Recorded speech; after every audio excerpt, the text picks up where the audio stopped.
हमारे बहन और भाई हैं, छोटे बालक और बालिकाएं हैं, उनको एक दिशा भी मिलेगी, क्योंकि हमारी माता बहनें संख्या उसमें हमारी बालिकाओं की ज़्यादा है, इसलिए वो ममत्व भाव से काम करते हुए उनको हमारे देश की उन बच्चियों को और बालकों को दिशा देने का काम हमारी मातृशक्ति करेगी। मैं आपसे कहना चाहता हूं, हमारे बुजुर्ग कहते हैं कि अगर घर में हमारे में माता बहनें हमारी पढ़ी लिखी होती हैं तो एक परिवार नहीं, 3 परिवार पढ़ाने का काम वो हमारी माता बहनें सशक्त करने का काम करती हैं। हमारा प्रयास है कि हमारे प्रदेश की महिलाएं आर्थिक आत्मनिर्भर हों, सशक्त हों, प्रदेश के विकास में उनकी भागीदारी हो, उनका योगदान हो। आज का दिन इसलिए भी विशेष बन जाता है क्योंकि आज माननीय हमारी राष्ट्रपति श्रीमती द्रौपदी मुर्मू जी का आज जन्मदिन भी है। क्योंकि नारी शक्ति का सबसे बड़ा उदाहरण है कि एक आज गौरवशाली दिन है कि ऐसी हमारी बहन, जो आदिवासी बहन, गांव दूर दराज में रहने वाली बहन, ऐसी बेटी हमारे देश के सर्वोच्च पद पर आसीन है।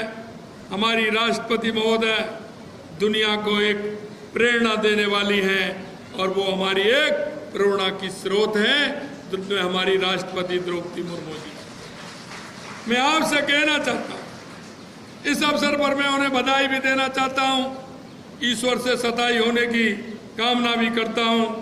भारतीय संस्कृति में महिलाओं का सम्मान हमारी प्राचीन परंपरा है, हमारी संस्कृति है। हमारे वेदों और उपनिषदों में महिलाओं को देवी के रूप में पूजा है। हमारी माताएं, आप देखते हैं कि जिस तरह से जन्म से लेकर के हमारी माता बहनें जिस तरह से परवरिश करती हैं, आगे हमारे राष्ट्र को मजबूत करने का काम करती हैं। निश्चित रूप से हम चाहते हैं कि हमारा राष्ट्र मजबूत हो, हमारा प्रदेश मजबूत हो, हम इस क्षेत्र में आगे बढ़े। हम देखते हैं अगर शक्ति अर्जित करना होता है तो माताओं से करते हैं। शक्ति की देवी दुर्गा जी, ज्ञान की देवी सरस्वती जी, धन की देवी लक्ष्मी जी और समाज में महिलाओं को ये उच्च स्थान दर्शाने का काम हमारी माता बहनें करती हैं। हमें जो आवश्यकता होती है, हमारी माता बहनें शक्ति स्वरूपा हैं। हमारी सरस्वती और माँ लक्ष्मी का स्वरूप हमारी माता बहनें हैं। निश्चित रूप से मैं कहना चाहता हूँ, ये देवियाँ केवल आध्यात्मिक शक्ति की प्रतीक नहीं है, बल्कि हमारे जीवन के विभिन्न क्षेत्रों में महिलाओं का बहुत बड़ा योगदान हमारे जीवन में है। मैं आपसे इसलिए कहना चाहता हूँ, इस देश की स्त्री शक्ति ने अपने साहस और नेतृत्व से इतिहास के पन्नों को अपना नाम अंकित किया है। उन्होंने साबित किया है कि महिलाओं ने केवल अपने परिवार नहीं बल्कि समाज और देश को चलाने में भी सक्षम है। आधुनिक युग में भारतीय महिलाएं विभिन्न क्षेत्रों में उत्कृष्ट प्रदर्शन कर रही हैं और राजनीति, विज्ञान, खेल, अन्य क्षेत्रों में भी अपनी पहचान बना चुकी हैं। देश के यशस्वी प्रधानमंत्री नरेंद्र मोदी जी के नेतृत्व में देश में महिला सशक्तिकरण अग्रणी रूप से चल रहा है और मैं कहना चाहता हूं, ये आगे बढ़ता रहे।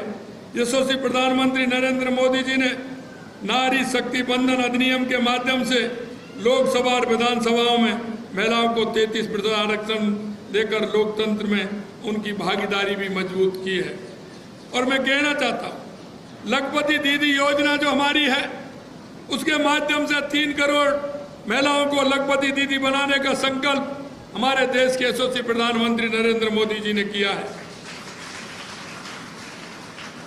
सवैतनिक मातृत्व अवकाश को बढ़ाकर 26 सप्ताह करने का काम भी हमारे देश के यशस्वी प्रधानमंत्री जी ने किया है। देश में अब तक 3.2 करोड़ सुकन्या समृद्धि खाते खोले जा चुके हैं। उज्ज्वला योजना के तहत LPG सिलेंडर देश की 92% आबादी तक पहुंच गए हैं।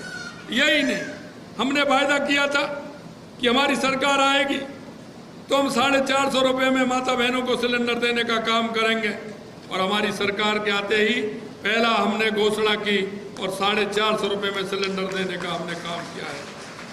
10 करोड़ महिलाओं को स्वयं सहायता समूह से जोड़कर 8 लाख करोड़ रुपए के बैंक ऋण देने का काम हमारी सरकार ने किया है। प्रदेश केंद्र की सरकार ने किया है। प्रदेश सरकार ने भी महिला कल्याण के लिए कई अहम कदम उठाए हैं। आपने जैसा सुना, 73 लाख महिलाओं को 450 रुपये में सिलेंडर देने का हमने काम किया है। प्रधानमंत्री मातृवंदन योजना के तहत जैसा मैंने बताया, गर्भवती और धात्री महिलाओं को भी दी जाने वाली राशि को बढ़ाकर 6,500 रुपये करने का काम यह भी हमने किया है। हमने गरीब परिवार में बालिकाओं के जन्म पर 1 लाख रुपये सेविंग प्रोन करने के लिए लाड़ो प्रोत्साहन योजना शुरू की है। पंचायती राज एवं निकाय, आंगनवाड़ी कार्यकर्ता और सहायिकाओं के मानदेय में भी हमने आते ही सरकार में 10% की बढ़ोतरी करने का काम हमारी सरकार ने किया है। प्रदेश की महिलाओं को आत्मनिर्भर बनाने, उन्हें अपने अधिकारों के प्रति जागरूक बनाने और सरकारी कार्यक्रमों एवं योजनाओं को लाभ दिलाने के लिए प्रदेश में 10,750 सार्थन कार्यकर्ताओं को भी हमने करने का काम किया है। हमने साथनों का मानदेय भी 2024 में 5313 रुपये से बढ़ाकर 5844 रुपये करने का काम किया है। महिलाओं को समानता के अवसर प्रदान करना केवल नैतिक कर्तव्य नहीं है, बल्कि ये हमारे समाज की समृद्धि और विकास के लिए भी आवश्यक है।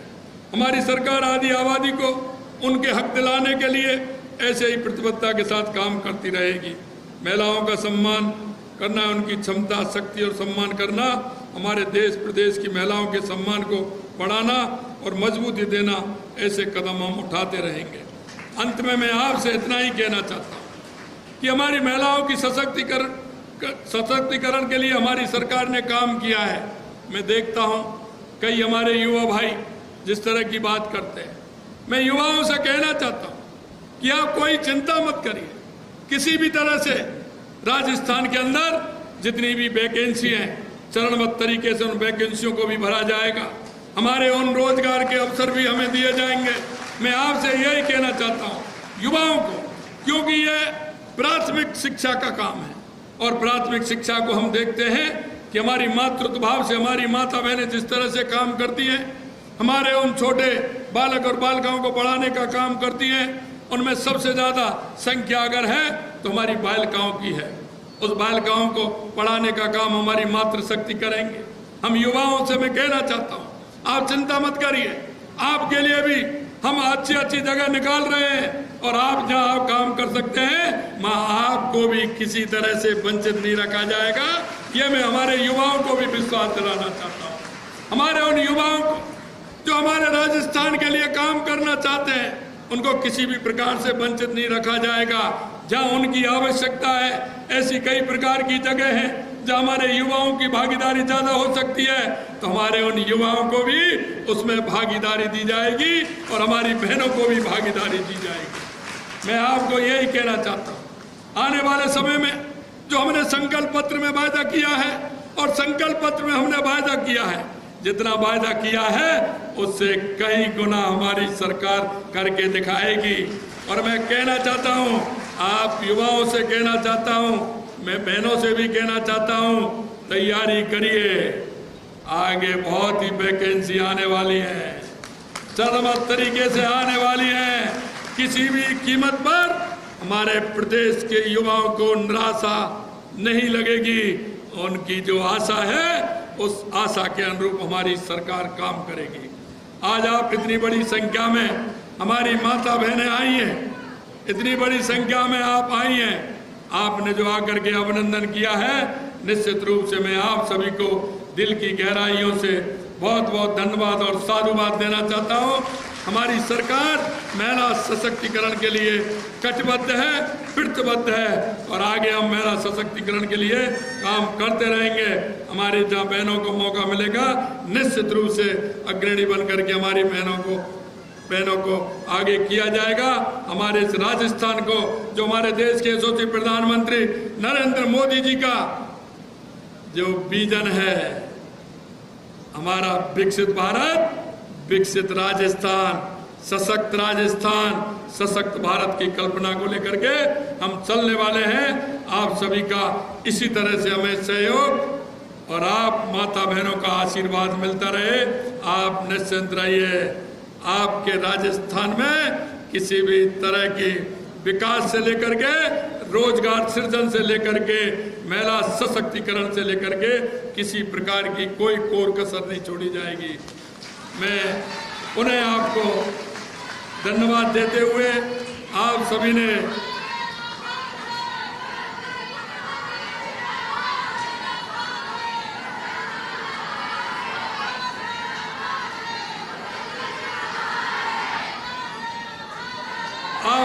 जो मेरा आभार और सम्मान किया है, इसके लिए मैं आप सभी को दिल की गहराइयों से बहुत बहुत धन्यवाद, बहुत बहुत साधुवाद। आप सभी को प्रणाम, वंदन, नमस्कार। जय हिंद, जय भारत, जय राजस्थान।